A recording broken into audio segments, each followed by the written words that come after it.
expensive. Pinapangan ko dito. Group study nga. Fuck that woman!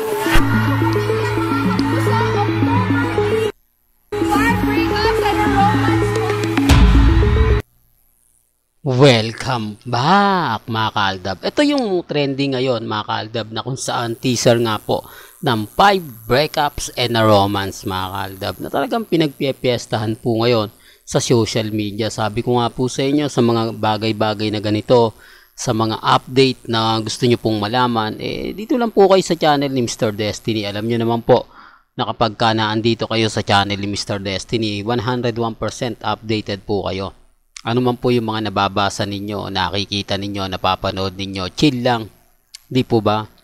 Yun lang naman po yung importante. Kung ano yung latest, kung ano yung trending, yan lang naman po yung i-update natin. Di po ba? Sa ngayon, ang pinakamainit talagang pinag-uusapan. Ito nga pong 5 breakups and a romance na kung saan talagang mapapaisip po talaga kayo ng gusto. Pero bago natin ituloy itong napakagandang update natin, kung bago ka lang sa channel na to at isa kang true-blooded Aldab Nation na nagmamahal po kila Mengay at Isoy, tama po ang channel na pinuntahan mo, kaya consider na po kitang bagong subscriber. At huwag mong kalimutang i-share ang mga video po natin sa mga mami, sa mga titas at sa mga senior. At ito pa po yung pinakamainit, ang pagpapalit ng title o dinagdagan po ang title ng Family of Two, a Mother and Son Story. Hindi po ba? Well, dati a Mother and Son lang. Ngayon, ito na po daw yung final na ipinasa na nga po nila Alden Richard at Sharon Cuneta. Para nga po ito daw po ay sa Metro Manila Film Festival 2023. Ilan nga po ba at sino-sino nga po ba maglalaban-laban dito? Sabi ko nga po sa inyo, walang pelikula si Vice Ganda. Tanging, kumbaga, parang kakaiba ngayon. Hindi po ba? Pero gaya na sinabi ko, hindi natin alam kung ano nga po ba mangyayari, kung ano nga po bang, kung masasabi natin na magkiklik nga po ba itong kay Sharon at kay Alden Richards. Kasi hindi pa po, hindi palalabas o sa October 4 pa po ang premiere night ng pelikula nila Alden at ni Julia. Dito malalaman natin kung magkiklik nga po ba ang 5 breakups and a romance. Pero sabi ng iba, magkiklik daw po ito. Talagang marami na nga po raw nag-aabang dahil kung titignan nyo nga po raw sa Pampanga at sa Bataan, grabe nga po daw mga kaaldab yung pagbibigay ng mga update. Sabi ko nga po sa inyo, dito lamang po sa channel ni Mr. Destiny, 101% updated po kayo, di po ba? Ano man po yung mga nababasa ninyo, nakikita ninyo, napapanood ninyo, chill lang. Di po ba? Ilan naman po yung importante, maging updated po kayo. Kaya pag may lumabas pa pong update, syempre, punta lang po kayo dito sa channel ni Mr. Destiny para alam po ninyo agad-agad yung mga kaganapan. Sabi ko nga po sa inyo, hindi naman po tayo magpapahuli at never naman po talaga tayong magpapadaig, di po ba? Ganyan po kapag ka-updated ka. At sa mga nagtatanong naman po sa EAT mga kaaldab, kung ano na nga po ba ang update, kung meron na nga po bang sinasabi ang EAT sa pagbabalik ni Mengay, may anunsyo na nga po ba Mr. Destiny? Wala pa po, kumbaga wala pa po tayo nababalitaan at syempre nakakalungkot pa rin po dahil nagmistulang wala ang pinakasikat talaga ngayon o pinapasikat ngayon mga kaaldab.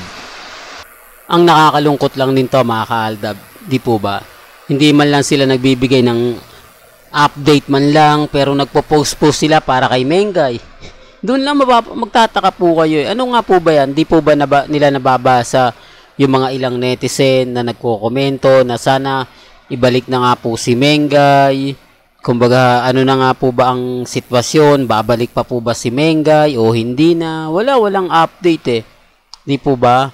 At wala naman pong video message na nilalabas nga po si Main Mendoza na babalik pa siya sa EAT o hindi na. Yan po yung inaabangan natin. Sabi ko nga po sa inyo, pagdating po sa pagkuha ng mga update, mga kaganapan, maaasahan nyo po si Mr. Destiny. Kaya nga po ako nakatuto kung ano na nga po ba ang magiging sitwasyon, kung magtutuloy-tuloy nga po ba ito o hindi na. Kasi normal lang po na talagang i-build up ng gusto itong si Atasha Mulak. Bukod sa maganda naman po talaga siya, talagang may ibubuga naman. Kaya lang syempre, yung mga ilang netizen, di po ba? Hindi ko naman po nilalahat. May mga ilang netizen na nagsasabi nga po na hindi rin kumbaga maganda ang performance na pinapakita ni Atasha Mulak, di po ba? Although yung iba pinagtatanggol, normal lang yan, baguhan pa lang Kumbaga naiilang pa rin siya na magbigay ng punchline, di po ba? Siya parang second na lang po siya. Kumbaga may mauuna, sisigundahan niya na lang. Parang backup lang po muna. Parang nahihiya siya una agad-agad bumato ng punchline. Ganon din naman po si Miles di po ba? Pero gaya ng sinabi natin, sila talaga yung pinaka maingay, di po ba? Sila talaga yung masasabi natin na pinapasikat ng EAT. Sa bagay mga kaldab, sabi ko nga, kailangan gumawa ng EAT ng bagong records. Tapos ito pa po si Henyo Master Joey De Leon. Grabe, no? Talagang siguro sa dami na rin po na mga tao na gusto magsalita si Henyo Master Joey De Leon, kaya siguro napikon na rin siya.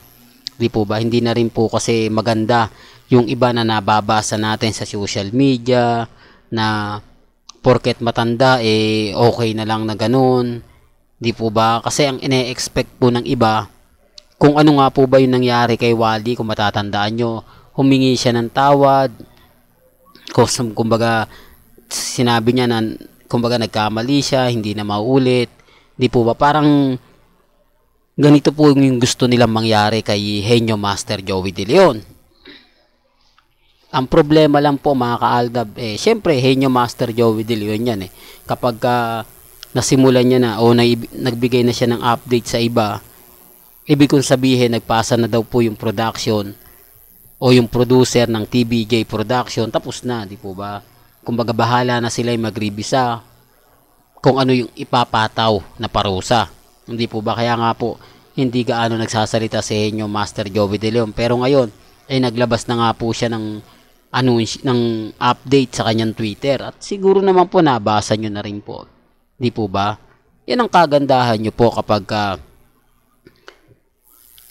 gusto nyo lang po ng update. Halimbawa, mga kaldab, mga trending, pinag-uusapan, nabay, punta lang po kayo. Di po ba? Gaya nga po nitong video na to, na talagang kinagat ng mga netizen. Sabi ko nga po sa inyo, eto ano lang to, teaser lang po ito baka may mag-react na naman dito na, nako, Mr. Destiny, pinopromote mo na naman yan. Kumbaga, syempre, milyon ang views niyan sa TikTok.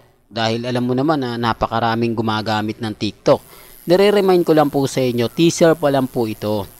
Depende pa rin po ito sa mga gustong tapusin ng pelikula, gustong panoorin ng buong buo ang pelikula. Yung mga binibigay lang po kasi nila, talagang napakaganda rin.